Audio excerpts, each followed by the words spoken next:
So in this lecture, we're going to talk about the court case of Brown versus Board of Education at Topeka, Kansas. It is one of the most important court cases decided by the U.S. Supreme Court. It is also a very important way for us to understand the powers and the limitations of the judicial branch. Throughout the course, we've been bringing up a number of times, even starting in the first chapter, talking about the role of the judicial branch in our political system, their ability to rule acts of Congress unconstitutional with a simple majority vote, to rule actions by the executive branch unconstitutional, the ability to interpret the Constitution to say what the Bill of Rights actually means, to interpret the Constitution to say, for example, that the 14th Amendment does not mean that the Bill of Rights applies to the states. It's only when the U.S. Supreme Court says so. And so in many ways, we can see the power of the U.S. Supreme Court when we take a look at those things. But this court case shows a combination of both the power of the U.S. Supreme Court, specifically in the ability of the U.S. Supreme Court with its ruling to change significantly the way in which the South and large parts of the United States about their relations with African Americans, their social system, the political system, the economic system. And so it was a huge intervention into people's lives. But at the same time, we're going to see that there are some significant restrictions and limitations on the U.S. Supreme Court, which points out that the U.S. Supreme Court may not be the imperial judiciary that some people argue that it is. Some have even gone so far as to say that it is the least dangerous branch. And if we talked about the U.S. Supreme Court and the judicial branch specifically in the course, then we would talk about it in terms of that. But we're going to use this court case as a way to understand that. But we don't want to lose the forest for the trees. We do want to talk a little bit about just the court case itself because it is so important historically, but also politically. It is one that most likely you will come across in other classes that you take in terms of history classes, in terms of sociology classes, in terms of ethnic studies classes. It is something that it is just worth knowing. And so the textbook has some details about the court case. Obviously, you can search online. Even Wikipedia has some things. There are videos to talk about the Brown versus Board of Education ruling. Part of it, as you see, is that I ask you to read the ruling. The ruling itself isn't that long, and it's worth reading because it is an important historical document, just as I had you read Federalist Papers or have you read Federalist Number 10 or read the U.S. Constitution. This is one of those that is pretty important, and the textbook recognizes that by putting it in the appendix to their textbook. And so I do suggest you read it, but you can find the appendix. You can always just search Brown versus Board of Education, and you'll be able to see the actual ruling. And I have a link to that on the first substantive slide in this lecture. So let's move on to that and talk about the background of the case. Again, if you don't know the full story, it's worth reading and worth at least getting some background information. I'm not going to emphasize that on the exam in any way, but it's important to recognize that the story itself is an important one. It is, in terms of the politics of it, this court case was not out of nowhere. It was a combination of multiple court cases that were going on simultaneously. There had been challenges since Plessy versus Ferguson of separate but equal doctrine that was established in 1896 that said you could have separate education systems for African Americans and for white students. There had been some rulings, including some in California, that suggested that the U.S. Supreme Court was amenable to making some changes. Similar to the Constitutional Convention, it was perhaps a bit of a surprise how quickly they moved eventually. But the other thing is to think about the idea that it did take well over, my math isn't great, but if you go 1896 to 1954, that's 58 years that it took for them to overturn the doctrine that never should have been established in the first place. It is a recognition of the politics of the situation that the Chief Justice of the Supreme Court, Earl Warren, who we had talked about in terms of the individual who was really responsible as Chief Justice in writing the majority opinions for a lot of the rights of the accused cases in the 1960s, he was a newly established Chief Justice of the U.S. Supreme Court. It had just been put on by Eisenhower. And was there for Brown versus Board of Education. And he recognized politically, perhaps because he was a politician as well, that this was such an important decision, that this needed to be a unanimous. Because when the U.S. Supreme Court makes a ruling, it lays out its argument. And then those who disagree with it, those members of the U.S. Supreme Court who disagree with that majority opinion, can say why they disagree with it. And the recognition by Chief Justice Earl Warren was that If we have any daylight, if we have any suggestion that there are some members of the US Supreme Court who disagree with this decision, opponents of school integration, those who want to keep separate but equal educational systems, would use that as a way to justify continuing the segregation. And so he said, we need to have a unanimous ruling. And he can't necessarily force them to do it, but he did everything he could politically to make it possible, and he was successful. He got a unanimous ruling in the Brown versus Board of Education case. But it's important to remember, we often think of this when we talk about school segregation, we often talk about this as something that is a problem for the South, that the South particularly is the place where this school segregation occurs.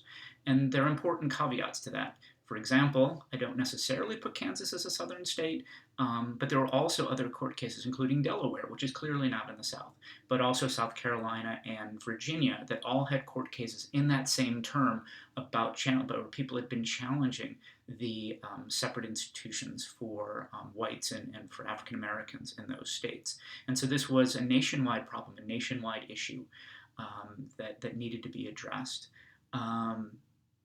And the ruling, the unanimous ruling, was that the separation of school children by race was especially harmful. And it's a recognition that many of us recognize, many of you recognize, because you're actually in the midst of doing it, is saying that education is the heart of modern life, and thus education must be provided to all. If we're going to talk about citizenship, we talk about the 14th Amendment, and we want to talk about that as creating citizenship, national citizenship. If we want to talk about that in terms of what it means to be American, then education plays a critical role in that. And if some people get access to good education and some people do not get access to good education, that creates inequalities that are going to go fundamentally not simply to their ability to have a life, to have a good job. All of those things are certainly important, but it's a larger one, a challenge of politics, political equality, because citizenship is challenged. And so it certainly argued that aspect of it, and it's worth reading the ruling again to hear and to read how they argued that. But they also argued that schools are a place of political socialization. It's not simply a place to learn facts about algebra and geometry and the ideal gas law and taking a constitution class and things like that. It is meant to be much more. And so in that court case, they argue, and the famous phrase is talking about the hearts and minds are changed when in fact they are separated. And so the quotation that is listed on the sheet over here, this slide, is to separate them from others of similar age and qualifications solely because of their race generates a feeling of inferiority as to their status in the community that may affect their hearts and minds in a way unlikely ever to be undone. That the mere separation of individuals, by separating them, you create difference, you create inequality, and therefore the core idea of Plessy versus Ferguson, of separate but equal, was absurd. That the separation process in and of itself created inequalities. And it's an important one, and it's something that I didn't actually write on the slide that you should just note for yourself, is that what they were using, what the US Supreme Court was using, the tool they were using to say that there is action that could be done, that something could be done about this, was the 14th Amendment. They used the 14th Amendment, this national citizenship, the due process clause, all aspects of the 14th Amendment we had just talked about was the mechanism whereby the US Supreme Court said it isn't just a problem, but it's a problem we have a solution for. The solution we have is the 14th Amendment that demands equality, equal treatment under the laws, the due process clause, there's national citizenship. All of those things create a need for us to step in, undo Plessy versus Ferguson, which was a mistake to do, and had been for almost 6 decades a mistake, but need to step in. And then they said that because of this, that separating children based on race in terms of what school they go to was unconstitutional, was not allowed. And therefore, based on the ruling, Topeka, Kansas, the cases in Delaware, Carolina, but all across the country, the logic of the ruling was clear, that separating and having separate institutions for African Americans and for whites is unconstitutional. And so it wasn't a question about whether or not you could create equal conditions, and so that if you just gave American schools, that they would be brought up to constitutional standards.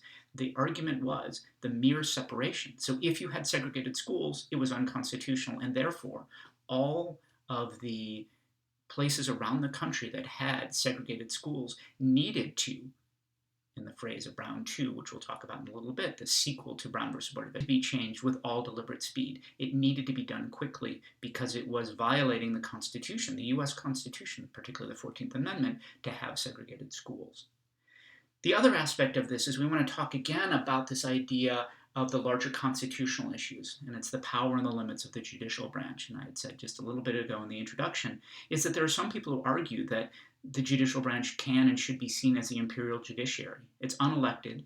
They're appointed by the President and the Senate. They are there for life, so there is no way for us to intervene if we don't like the decisions that are made, and the decisions that they make can have huge implications for our lives and how we live our lives. And so because of this, some people have argued that just 5 members, 5 unelected members of the U.S. Supreme Court can change the way the world works. And therefore, it is something that is, in terms of popular sovereignty, a challenge to the idea of democracy, and so it could be seen as undemocratic, an imperial judiciary, the judiciary critics as being too powerful.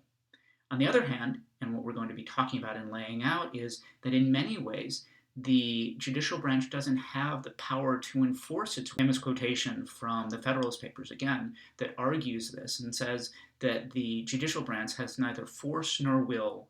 And the argument is that other branches of government have force. So particularly the executive branch has force. It's the power of the sword, the power of the commander-in-chief. That's the power of force in our political system. And the legislative branch has the force of will. The will of the people is expressed, particularly in the House of Representatives, and now with the direct election of U.S. senators, also the U.S. Senate. It is the expression of we the people. And so you take a look at the legislative branch, they have will. It's the will of the people. It's indirect democracy, but it is still a way in which we the people can adjust our ideas and how we want it to go by having elections and putting in new individuals who might take the country in a different direction. The executive branch has the power of force, power of the sword, because they have commander-in-chief is the most obvious one, but there are other ways in which the execution of people, but the execution of laws is a clear indication of the power that the executive branch has. But the judicial branch, all it has is the power of its reasoning. And that's why I want you to read the actual arguments put forward, the unanimous ruling in Brown versus Board of Education, because you can see the reasoning at work.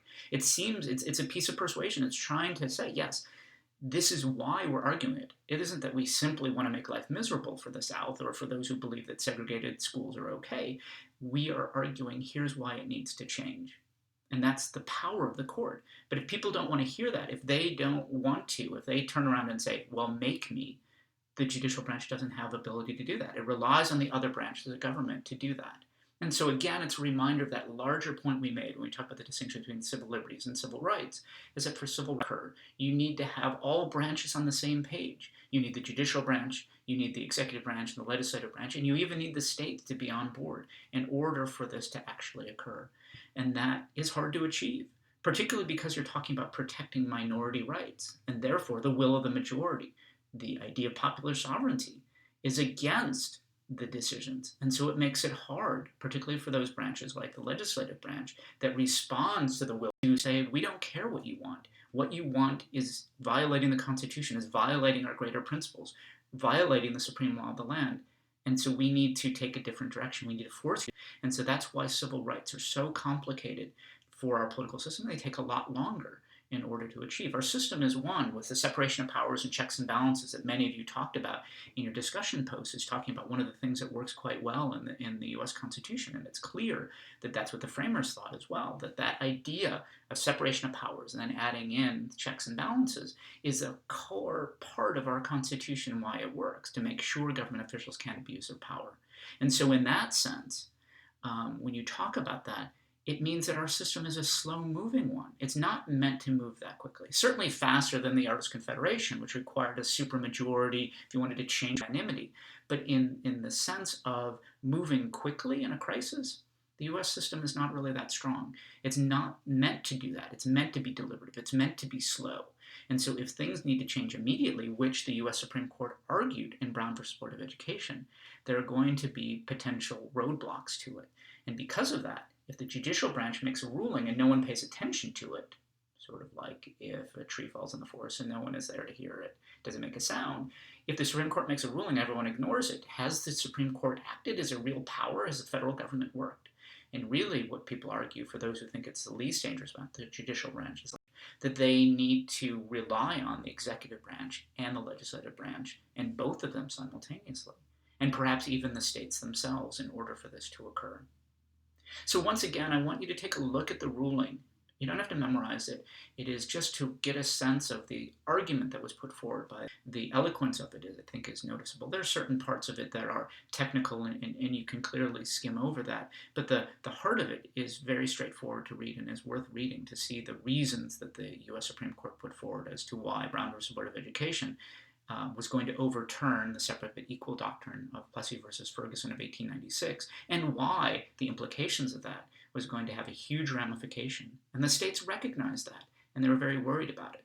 And so many of the states and other federal politicians as well drag their feet. And so what we want to talk about specifically is to talk more about this last part of it, in ways in which the judicial branch might be seen as the least dangerous branch, or the ways in which the judicial branch, even if it makes a powerful ruling like this, it isn't able to implement it on its own. And we want to talk about the stalling tactics that the states used, some of the ways in which other parts of the federal government disagreed with this ruling, and help the states slow things down.